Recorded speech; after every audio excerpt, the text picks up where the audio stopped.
Hello viewers, আশা করি সকলে ভালো আছেন। নতুন একটা ভিডিও নিয়ে হাজির হলাম। আজকের পেঁপে, আলু এবং রুই মাছের অসাধারণ রেসিপি নিয়ে।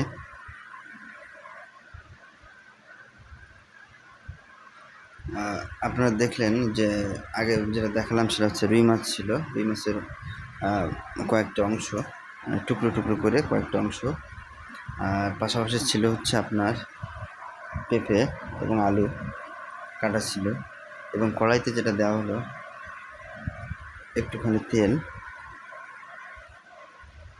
আমরা অবশ্য তেলের পরিমাণ খুব কম খাই। এরপর দেওয়া হলো রুই মাছের যে চাকা আর কি। দুপুরের মা রান্না করছে, অসাধারণ রান্না করে, রান্নার হাতটা কিন্তু অনেক ভালো।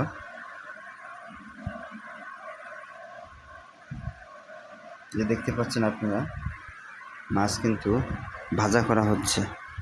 মানে কিছু কিছু জায়গা কিন্তু অঞ্চলভেদে বলা হয় আঙাচ দেওয়া, যেটাকে বলা হয় মাছটা কিছু অংশ লবণ হলুদ এগুলো দিয়ে হালকা হলেও ভাজা করা হয়, যাতে অন্তত পরবর্তীতে খাওয়ার জন্য একটা যে টেস্ট, মানে কাঁচা কাঁচা মাছ যাতে খাওয়া না লাগে তার জন্য।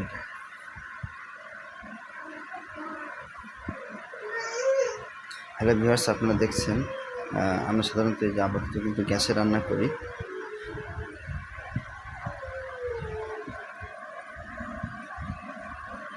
কিছু কিছু সময় কাঠে বা যেটাকে বলা হয় লার্কি, এটাও রান্না করা হয়। বর্তমানে গ্যাসে রান্না হচ্ছে।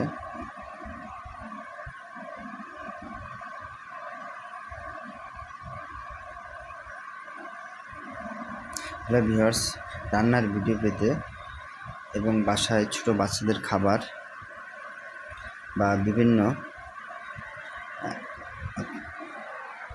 খাওয়ান তৈরির যে রেসিপিগুলো পেতে আমাদেরকে লাইক কমেন্টস এবং শেয়ার করতে ভুলবেন না, এবং সাবস্ক্রাইব করে সবসময় পাশে থাকবেন এবং আমাদেরকে সহযোগিতা করবেন।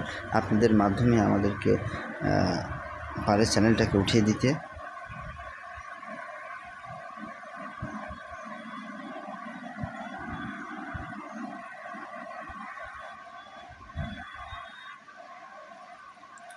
দেখতে পাচ্ছেন মাছটা কি সুন্দর উল্টানো হয়ে গেল আর কি। কড়াইতে যদি তেলের পরিমাণ বেশি দেওয়া হয় তাহলে কিন্তু মাছটা আরও বেশি ভালো হয়। কড়াইতে যেহেতু তেলের পরিমাণ কম, এর জন্য একটু উঠাইতে কষ্ট হচ্ছে। আর এরপরেও যদি কখনো লোহার কড়াই বা যেটাকে বলা হয় তাওয়া, এটা দিয়ে যদি ভাজা হয় তাহলে তেলের পরিমাণ কম থাকে এবং সহজে ভাজা করা সম্ভব হয়। আপনারা মনে রাখবেন, আপনাদের বাসা বা বাড়িতে প্রত্যেকের তাওয়া ব্যবহার করবেন, তাহলে দেখবেন তেলের পরিমাণ খুব কম লাগবে এবং তেলটাকে বাঁচবে আর কি। খরচ কম হবে, তেলের যে খরচটা সেটা কমবে।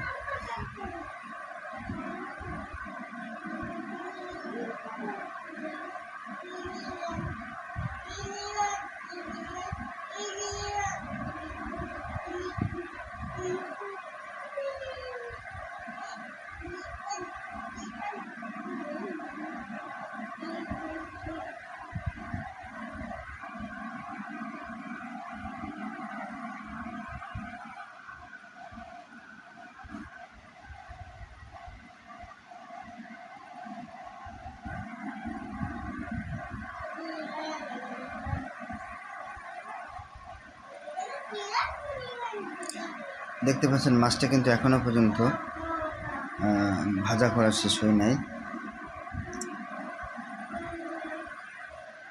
এই যে ভাজা শেষ করা হয়ে গেল আর কি, উল্টে দেওয়া হলো। খুব সত্তর আপনাদের সামনে আমরা কাঁচা কাঁচা খাবার নিয়ে রান্নার রেসিপি দেখাবো। এটাকে চাইনিজ খাবার হিসাবে পরিচিত।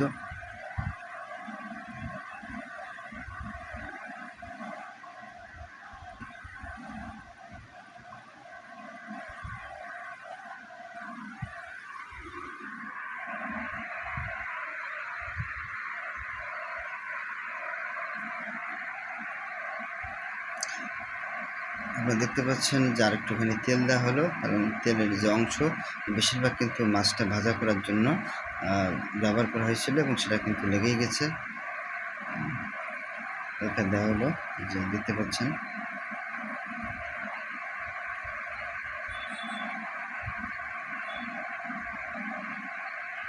অল্প খানিক তেল, এটুকু তেলটা মাঝে মাঝে মনে হয় যে এটুকু বেশি হয়ে গেছে।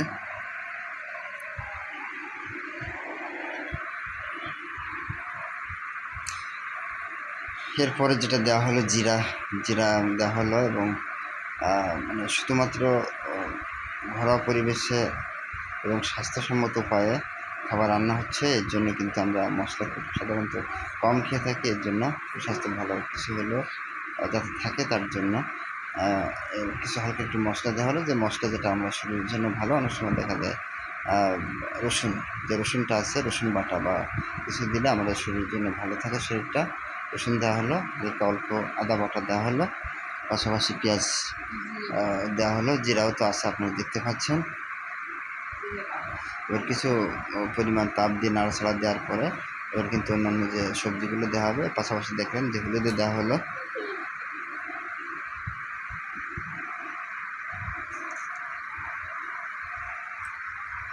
খুব সুন্দর একটা হালকা অল্প হলে একটা মশলার যে ফ্লেভার আমাদের নাকে পাচ্ছে। এই যে খুব সুন্দরভাবে এই যে পেঁপে এবং আলু কাটা। পেঁপে সাধারণত এইভাবে যদি কাটা হয় তাহলে খাওয়ার আলাদা একটা রুচি বাড়ে।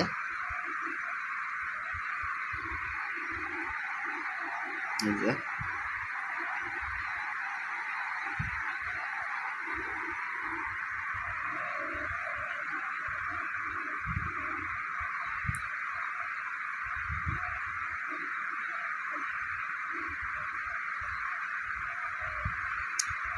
কাঁচামরিচ কয়েকটা দেখলেন আপনারা, দুইটা কেটে খণ্ড খণ্ড করে দিল, মাঝখান দিয়ে কেটে দিল।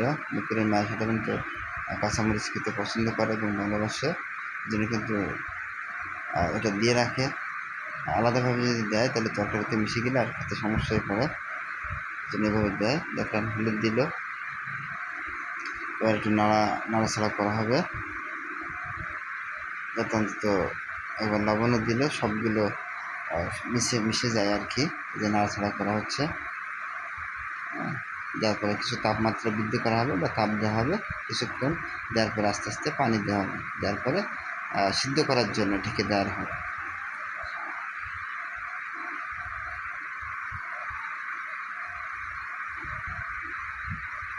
এই যে পানি কিন্তু দেওয়া হলো, এবার ঢেকে দেওয়া হবে কিছুক্ষণের জন্য, যাতে সিদ্ধ হয় পেঁপেটা সিদ্ধ করতে কিন্তু বেশি তাপ লাগে না। এই যে কিছুক্ষণ হয়তো মিনিট 2 জাল দেওয়া হলো, হ্যাঁ। তারপরে কিন্তু এই যে পেঁপেটা কিন্তু অলরেডি অটোমেটিক্যালি সিদ্ধ হয়ে গেছে আর কি, কারণ তাপ বেশি ছিল, এর কারণে সিদ্ধ হয়ে গেছে দ্রুত।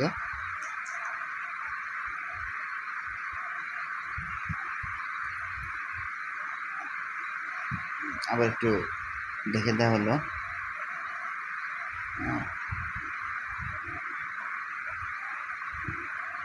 এবার পানি একটু দিয়ে, যেটাকে আমরা পানি না দিলে তো তরকারি যে ঝোলটা বলা হয়, কোনো কোনো অঞ্চলভেদে এটা ঝোলের পরিবর্তে আমরা কিন্তু নাম সুরাও বলে থাকি। যাই হোক, এটার নাম ঝোল, যে যেভাবে বলে না কেন।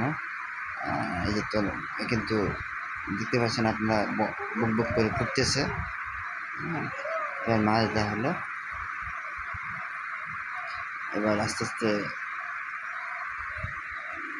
পরবর্তী ঢেকে দেওয়া হবে। এবং আজকের বন্ধুরা সময়ের অভাবে আজকের খাওয়ানটা আজকে দেখানো হবে না, জাস্ট এইটুকু আজকের রান্নার আয়োজনে এইটুকু থাকছে।